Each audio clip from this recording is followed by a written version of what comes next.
Opposing Gloves here, and this is the second part in the FL12 effects mini series within the larger series on the Fruity Delay Bank. So let's talk about the routing.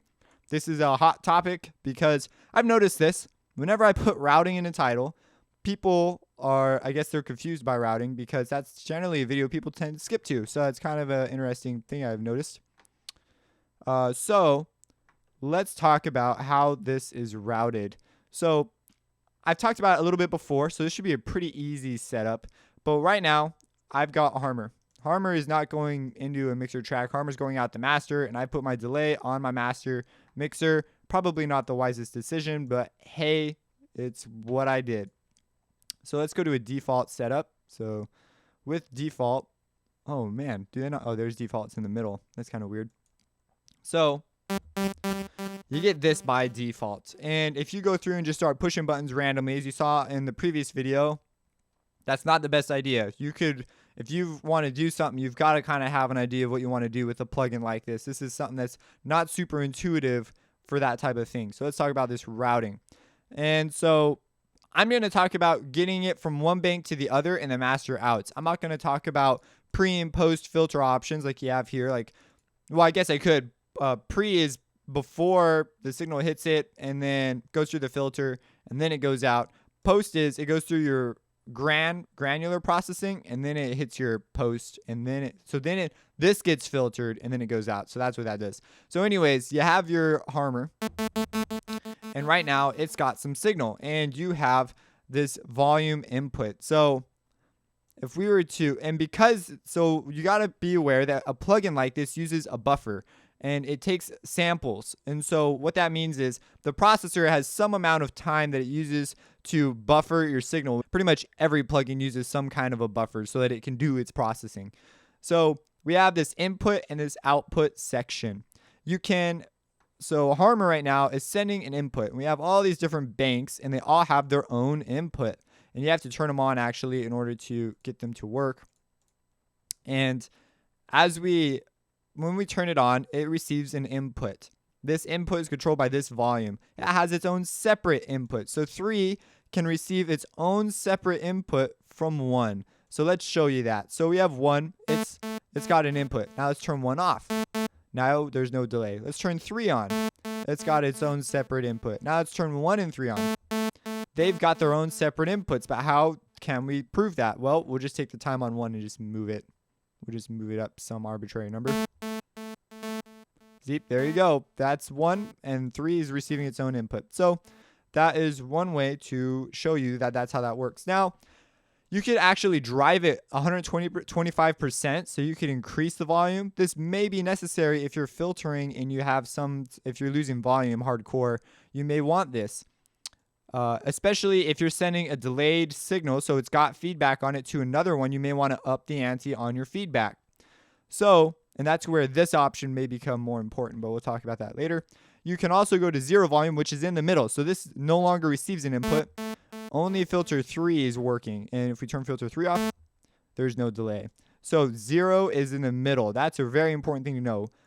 If you go backwards, you can actually take it and reverse it. And so that's a sort of an interesting thing. And so it reverses the volume envelope.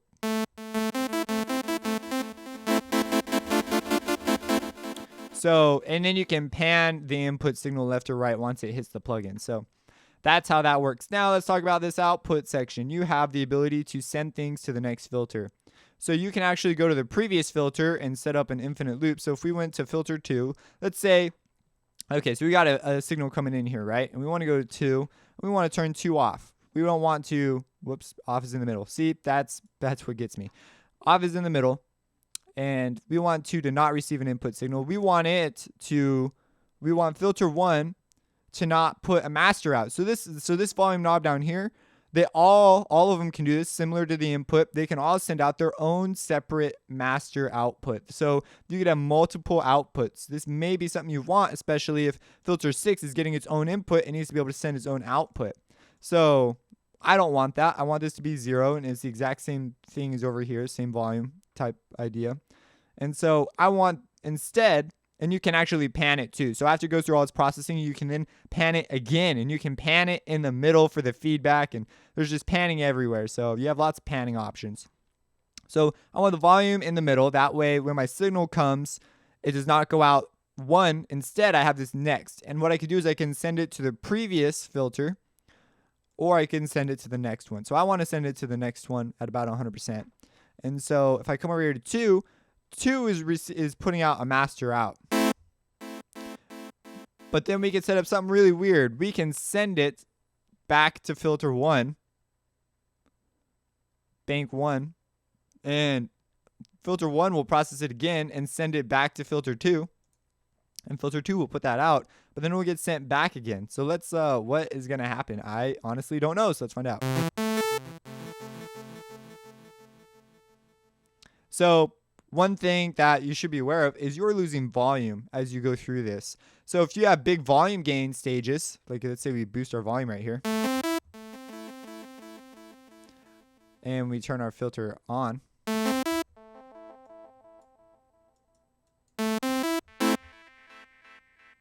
this will, so every time we lose volume, it might be getting sent back, but it's losing volume. So even though it's getting routed back, if there's no volume boosts, like that 125, and if we turn this volume, let's see, where else can we boost? We could boost volume in a few separate places. We will get a longer signal. It will take longer to die out. So you can set up feedback loops like that. And the idea is they won't last forever, like it looks like it might at first, because we'll be losing volume between these transitions. So you could set that up. You could send this one to the next filter and change your routing, and that's that. But that's pretty much routing 101. That is how this works. That's how Fruity Delay works. Really nifty. You can set up some interesting things using this, because you could maybe use 1, 3, and 5 as separate outputs, and you could use 6, 7, 8 as a chain to do some filtering to your signal progressively. You just do all sorts of interesting things.